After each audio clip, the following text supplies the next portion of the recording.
Bom dia a todos, agradecer à comissão organizadora pelo convite e eu vou tentar sumarizar aqui em 10 minutos como que eu preparo a minha cirurgia endoscópica.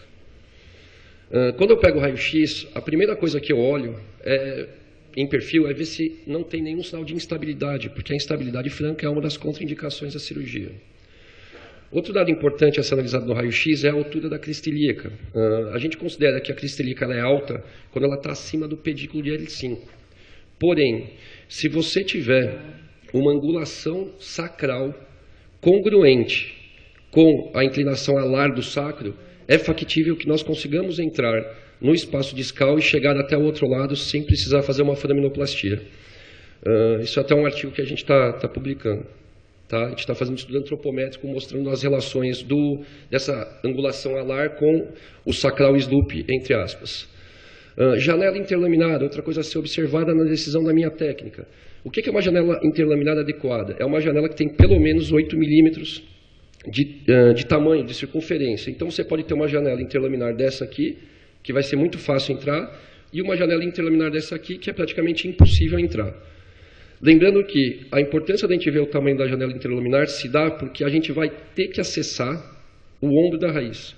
A única raiz que nós vamos conseguir ver no acesso interlaminar é a raiz transeunte, no caso do L5-S1, a raiz de S1. E se a janela não for boa? Se a janela não for boa, a gente faz ela ficar através de brocas e shavers que estão disponíveis hoje para que nós trabalhemos.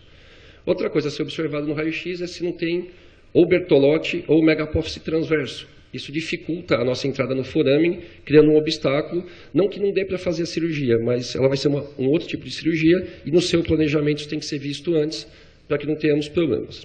Em relação à tomografia, o tamanho das facetas, por quê? O tamanho das facetas faz com que a gente saiba de antemão que eu vou precisar fazer uma foraminoplastia, ou que eu vou ter que entrar pelo acesso interlaminar. Angulação das facetas. Quanto mais sagitalizada essa faceta, mais eu fecho o foramen. Quanto mais coronalizada essa faceta, mais eu fecho o recesso. Então, o eixo da faceta ele é muito importante para a gente definir, em caso da necessidade de foraminoplastia, se nós vamos cruzar com a articulação ou se nós vamos entrar paralelo à articulação até chegar no recesso lateral. A calcificação, isso aqui muda o teu planejamento cirúrgico. Eu não vou poder entrar no disco e depois retrair, fazer o in-out. Eu vou ter que fazer out-in, eu vou ter que de fora drilar a faceta, drilar esse osteófito para depois entrar. Em relação à ressonância, tem a classificação do tipo de lesão do disco, né, se é protusão, se é hérnia, e uma padronização em relação à localização da hérnia. A coisa mais importante para a gente definir a nossa via de acesso é a localização. Então, aqui a gente tem a classificação do James, que divide em central, subarticular ou recesso lateral, foraminal e extraforaminal. E a classificação do Sanroli, que é uma classificação que versa a respeito da migração. Então, hérnias que são migradas de alto grau, ou seja, zona 1 ou zona 4, podem necessitar de foraminoplastia, de pediculectomia ou definir que o teu acesso cirúrgico será interlaminar. O Gun Choi, no trabalho dele de complicações em 2015, ele coloca que as hérnias dele que mais complicaram foram as hérnias migradas caudais. Então, a migração da hérnia também influencia na nossa decisão do que fazer. Quando a gente vai fazer um procedimento, a primeira coisa é saber quando não fazê-lo, né? E a literatura coloca essas 6 contraindicações. Porém, hoje, a contraindicação absoluta é a variação anatômica como duplicidade de raiz e como uma inversão da relação da artéria radicular com a raiz emergente. Eu botei instabilidade ali em amarelo porque, óbvio que a instabilidade franca é uma contraindicação absoluta, mas a gente tem muitos casos de paciente com listese fixa em que é factível que você faça a descompressão da raiz sem grandes problemas. Avaliar esse paciente, a gente tem que ter follow-up no que a gente faz. Então, você tem que usar o McNabb, tem que usar o Oestro, enfim, faz parte da nossa avaliação pré-operatória. Escolha do ponto de entrada. Quanto mais medial eu quero chegar, mais lateral tem que ser meu ponto de entrada na pele. E quanto mais lateral eu quero ir no disco, mais medial é o meu ponto de entrada na pele. Então, quando eu vou planejar minha cirurgia, eu tenho que saber. Tem uma frase do Claude Bernard que diz o seguinte: quem não sabe o que procura, não sabe interpretar o que acha. Na cirurgia endoscópica, nós somos snipers. A gente tem um alvo. Então, para hérnias centrais, o nosso alvo é o que a gente alcunhou de zona 5, na porção posterior do corpo vertebral. E nas hérnias foraminais e extraforaminais, nosso target é a zona 3, que é o meio do disco.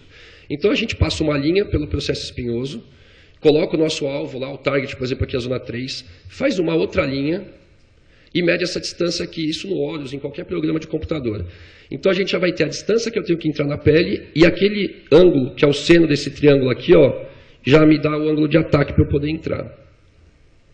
Mas, como tudo em medicina, tem regra de bolo. Se você entrar 10 centímetros, você pode entrar com uma punção a 45 graus, que na grande maioria das vezes você vai ter êxito na tua punção.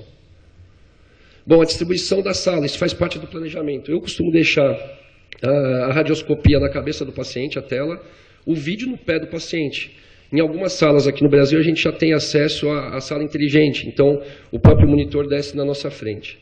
As mesas, tem essa mesa aqui que é do Downing lá no Chile, essa mesa aqui é do Lubers na Alemanha, em Meppen, mas a nossa realidade é isso aqui. Ó. Tá? Nem sempre a gente vai ter a possibilidade adequada de botar o paciente como a gente quer, então a gente tem que adaptar. Quanto à entrada no disco, no meu planejamento, eu posso fazer a cirurgia inside out, que é o in-out, ou outside in. Quando eu vou fazer o inside out, para hérnias centrais e posterolaterais, na minha punção, minha agulha tem que estar na linha pedicular medial e no perfil na linha posterior do corpo. Eu estarei exatamente aqui e eu vou conseguir ver minha hérnia. Outside in, então você tem que estar na linha pedicular lateral, que é quando a gente faz a foraminoplastia, e no perfil, na linha que passa pelas facetas. Tem uma outra situação que chama outside out, que são cirurgias totalmente extraforaminais que você não precisa drilar a faceta lateral. Bom, fiz a punção, estou na linha média, no AP, e no perfil eu estou na linha do canal. Onde que eu estou? No canal vertebral, como a gente pode demonstrar aqui nessa foto. Na segunda situação, em que eu estou lateral no raio-x em AP e no perfil, eu estou adiante do terço anterior, onde que eu estou? No abdômen. Então, existem manobras para a gente corrigir essa punção. Então, se eu estou no abdômen, é porque eu estou muito angulado. Eu tenho que voltar minha mão, deitar minha mão e entrar de novo. Se eu estiver no canal, eu tenho que voltar minha mão, levantar minha mão para que a ponta da minha agulha possa adentrar o disco. E a punção perfeita é a punção, não que está na linha medial, linha lateral, isso não importa na realidade, né? Isso é só uma divisão didática. A punção perfeita é a punção que te leva onde você quer chegar. Tá? Só que é num vídeo, mas ele não está rodando. Só mostrando que quando a gente faz a punção, o que a gente procura é a faceta lateral. É esse escorregador que existe aqui me jogando para dentro do disco. Ah, rodou. Que bom. Então, isso aqui é como se eu estivesse em primeira pessoa, né? Eu sou a agulha. Esse vídeo é do Rodolfo, que vai dar aula aí daqui a pouco. Então, você toca a faceta lateral e onde está aquela setinha vermelha, você escorrega, tem tipo um escorregador mesmo, protegendo da raiz emergente que vai estar no terço superior do foramen e protegendo da raiz transeunte.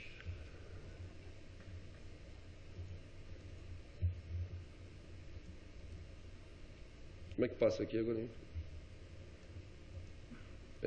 Em relação à navegação, algumas dicas, né? Quando a gente planeja uma cirurgia, a gente tem que entender o que a gente está fazendo. Então, a primeira coisa é que o endoscópio, a marca do endoscópio, tem que estar voltado para a linha média para que você possa se situar. Tudo que tiver faceado para o meio-dia do endoscópio, para frente do endoscópio, vai estar ao meio-dia na tela. Então, qual que é o macete?